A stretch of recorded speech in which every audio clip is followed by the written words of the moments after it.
बहुत सी बाज औरतों को बच्चे को खुशी देने वाला राजेपुर का 62 साल का प्रकाश जो किसी भी बाज औरतों से शादी करता है तो उससे बच्चे की प्राप्ति हो जाती है। आखिर प्रकाश ऐसा क्या खाता है, यह जानकर आपकी भी रूह कांप जाएगी। मेरे बाबा जो अपनी सारी उम्र अपना सीना चौड़ा करके लोगों के सामने चलते थे, आज मेरी वजह से उनका सर झुका हुआ था और अपने हाथ जोड़कर 62 साल के आदमी से मिन्नतें कर रहे थे कि मेरी बेटी से शादी कर लो। वह 60 साल का आदमी और कोई नहीं बल्कि मेरे बाबा का दोस्त प्रकाश था, जो किसी भी बात औरत से शादी करता है तो उसके बच्चे हो जाते थे। पूरे गांव में उसके चर्चे थे और यह कोई सुनी सुनाई बातें नहीं थी, सब कुछ सच था। कैसी बाज औरतें शर्म से शादी करके बच्चे पैदा करती थी। पहले ऐसी औरतों को बाज होने से बहुत ताने मिलते थे, लेकिन अब प्रकाश से शादी करने के बाद वह बच्चे की मां बनकर समाज में इज्जत पाती थी। मैं और बाबा इस समय प्रकाश के घर पर ही बैठे हुए थे और मेरी शादी के लिए बाबा प्रकाश को मना रहे थे। मुझे सुबह शाम बाज के ताने मिलते थे। मेरे बाबा से यह बात सही नहीं जा रही थी। लोगों को ताने से तंग आकर मेरे बाबा ने फैसला किया कि वह मेरी शादी प्रकाश से करवा देंगे। इसलिए वे उनके सामने हाथ जोड़कर कह रहे थे कि तू मेरी बेटी से शादी कर लो। बाबा कह रहे थे कि तुमने तो कई औरतों से शादी करके उनके माथे से बाचपन का दाग घटाया है। मेरी बेटी से भी शादी करके यह दाग उसके ऊपर से हटा दो। मैं तो वहाँ खामोश बैठी थी। मुझे तो कुछ समझ नहीं आ रहा था कि ये सब क्या हो रहा है। मैंने अपने बाबा के दोस्त को हमेशा अपने बाबा की तरह समझता था और मैं उनको चाचा कहा करती थी। अब भला मैं इनसे शादी कैसे कर सकती थी, मगर बाबा ने मेरे आगे अपने हाथ जोड़कर मुझसे कहा कि तुम प्रकाश से शादी कर लो और मुझे अपना साथ यहाँ लेकर आ गए। बाबा ने प्रकाश से भी यही कहा कि मेरी बेटी को कोई ऐतराज़ नहीं तुमसे शादी करने में। प्रकाश चाचा ने तौक कर मुझसे देखा और बाबा को बाहर जाने के लिए कहा। फिर चाचा मुझसे कहने लगी कि तुम्हें याद है ना, तुम्हारा और मेरा रिश्ता क्या है। तुम मुझे चाचा कहती हो। उनकी बात सुनकर मैं अपने अतीत में चली गई। पिछले 2-3 साल मेरी आंखों के सामने आने लगे।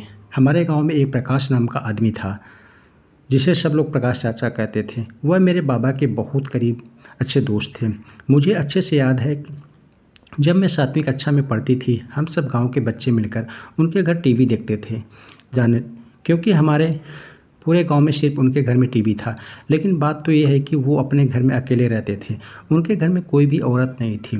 हम बच्चे उनसे पूछ रहे थे कि प्रकाश चाचा आप शादी क्यों नहीं कर लेते। उस समय हमें शादियों में जाने का बहुत शौक था। वह भी हमसे कहते थे कि बच्चों अभी मेरी शादी की उम्र नहीं हुई है। उनकी ये बात सुनकर हम सब बच्चे हंसने लगते थे, क्योंकि वह हमारे माता पिता की उम्र के थे। जब मैं छोटी थी तो गांव के बच्चों के साथ पूरे गांव में घूमती रहती थी। जब मैंने 12वीं उत्तीर्ण कर ली तो मेरी माँ ने मुझे घर पर ही बैठा लिया। पूरे गांव में प्रकाश चाचा ही सबसे अमीर थे। उनकी ना कोई पत्नी थी और ना कोई औलाद। वह बहुत बड़ा बिजनेस करते थे, जिसके कारण उनके पास ढेर सारा रुपया पैसा था। पैसे की वजह से गांव वाले उनका बहुत इज्जत करते थे। मेरे बाबा की भी प्रकाश चाचा से अच्छी खासी दोस्ती थी। मेरे बाबा जब भी प्रकाश चाचा से मिलने जाते हमेशा प्रकाश चाचा से कहते थे कि तुम शादी क्यों नहीं कर लेते। आखिर तुम्हारे पास इतना ढेर सारा दौलत है, दौलत का कोई वारिस तो होना चाहिए। प्रकाश चाचा को भी मेरी बाबे की बात समझ में आ गई और वह शादी के लिए तैयार हो गए। यह बात सुनकर सब लोग को बहुत खुशी हुई और सब ने मिलकर उनके लिए रिश्ते तलाश करना शुरू कर दिया। लेकिन जब प्रकाश चाचा ने अपनी पसंद बताई तो सब लोग सुनकर हैरान रह गए। प्रकाश चाचा ने कहा कि वह रानी भाभी से शादी करना चाहते हैं।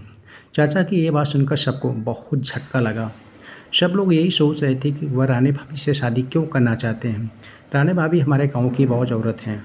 उनको खानदान वालों ने छोड़ दिया था। रानी भाभी की शादी हमारे गांव में हुई थी, लेकिन शादी के 8 साल भी वह मां नहीं बन सकी तो उनके पति ने उन्हें यह बात कहकर तलाक दे दिया कि कुछ समय बाद रानी भाभी दूसरी शादी कर ली।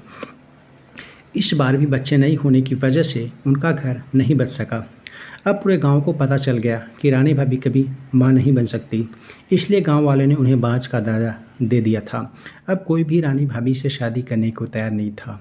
अब रानी भाभी के परिवार वालों ने भी उनका साथ छोड़ दिया, जिसके कारण रानी भाभी दूसरे के घर में काम करके अपना गुजारा करती थी। कुछ दिन बाद प्रकाश चाचा ने शादी का रिश्ता रानी भाभी को भेजा। ऐसा करने पर गांव वालों को लगा कुछ तो बात है, क्योंकि प्रकाश चाचा इतने अमीर होते हुए भी इस बांझ औरत से शादी क्यों कर रहे हैं।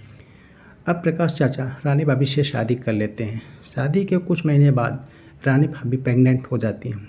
यह बात पूरे गांव वालों को पता हो जाता है, लेकिन इस बात को कोई गांव वाला विश्वास नहीं कर रहा। तब गांव वालों ने दाई से पूछा, क्या ये सच बात है? दाई ने बताया, हाँ ये सच है कि रानी भाभी प्रेग्नेंट है। जब डिलीवरी का समय आता है तो प्रकाश चाचा रानी भाभी को लेकर दूर शहर चले जाते हैं। डिलीवरी का समय पूरा हो जाता है तो प्रकाश चाचा रानी भाभी को लेकर वापस गांव में चले आते हैं। गांव वाले हमेशा इस बात को लेकर परेशान रहते हैं, आखिर प्रकाश चाचा में ऐसा क्या बात है कि उनके द्वारा बांझ औरतों को भी लड़का पैदा हो जाता है। कुछ दिन बाद रानी भाभी की मृत्यु हो जाती है। अब गांव वाले प्रकाश चाचा से कहते हैं कि रानी भाभी की मृत्यु हो गई है तो आप दूसरी शादी कर लीजिए ताकि आपके बच्चे का ठीक से परवरिश हो सके। प्रकाश चाचा कहते हैं कि नहीं, मैं जब भी शादी करूंगा तो एक बाज औरत से ही शादी करूंगा। अब गांव वालों का शक और भी बढ़ जाता है। कुछ तो बात है, प्रकाश चाचा कुछ ना कुछ ज़रूर इस्तेमाल करते हैं जिसकी वजह से एक बाज औरतें भी प्रेग्नेंट हो जाती हैं। मेरी शादी के भी 8 साल पहले हो गई थी। तब मैं शादी नहीं करना चाहती थी, लेकिन मेरे बाबा और माँ ने मिलकर मेरी शादी करवा दी थी। मेरा विचार मेरे पति से नहीं मिलता था। मेरे पति ने मेरे ऊपर बहुत दबाव बनाया बच्चा पैदा करने का, लेकिन मैं बच्चा पैदा नहीं करना चाहती थी। लेकिन जब मेरे पति मुझसे यह बात कहकर थक गए तो मुझे तलाक देने का फैसला किया। उन्होंने मुझे क्या कहकर तलाक दे दिया कि मैं बच्चा पैदा नहीं कर सकती। अब गांव वाले मुझे बांझ कहकर ताना मारते थे, जिसके कारण मेरे बाबा इस बात को सुनकर थक गए थे। इसलिए मेरे बाबा प्रकाश चाचा से मेरी शादी करना चाहते थे। घर वालों के दबाव में आकर मैं प्रकाश चाचा से शादी कर लेती हूँ। अब मेरी शादी प्रकाश चाचा ऐसा ही दबाव बनाते थे जैसा कि रानी भाभी के साथ बनाया था, लेकिन मैंने प्रकाश चाचा से कहा कि मैं ऐसा बिल्कुल भी नहीं करूँगी जैसा आप चाहते हैं। अब प्रकाश चाचा को भी डर लगने लगा, क्योंकि उनको इस बात का डर था कि मेरी पोल खुल जाएगी। मैंने भी बिना डर प्रकाश चाचा की बात को पूरे गांव के सामने रख दी। दरअसल प्रकाश चाचा के अंदर ऐसी कोई बात नहीं थी जैसा लोग जानते थे। प्रकाश चाचा बहुत पैसे वाले थे। दाई को ढेर सारा पैसा देकर दाई से गांव में प्रचार करवा देते थे कि पूरे गांव में जाकर प्रचार कर दो कि प्रकाश की पत्नी गर्भवती है। डिलीवरी का समय नज़दीक आता तो वह गाँव छोड़कर शहर चले जाते और शहर जाकर अनाथ आश्रम से बच्चों को गोद ले लेते। उसके बाद गांव वापस आ जाते और पूरे गांव वालों को पता चल जाता है कि प्रकाश चाचा पिता बन गया। और प्रकाश चाचा गांव वालों में खूब मिठाई बांटते हैं और गांव वालों को बताते हैं कि मुझे बच्चा पैदा हुआ है। और गांव वालों के मन में कहीं ना कहीं शक रहता है कि प्रकाश चाचा कुछ ना कोई दवा जरूर इस्तेमाल करते हैं, जिसके कारण प्रकाश चाचा अपनी सच्चाई को गाँव वालों को कभी नहीं बताते। दोस्तों, कहानी कैसी लगी कमेंट करके जरूर बताइएगा।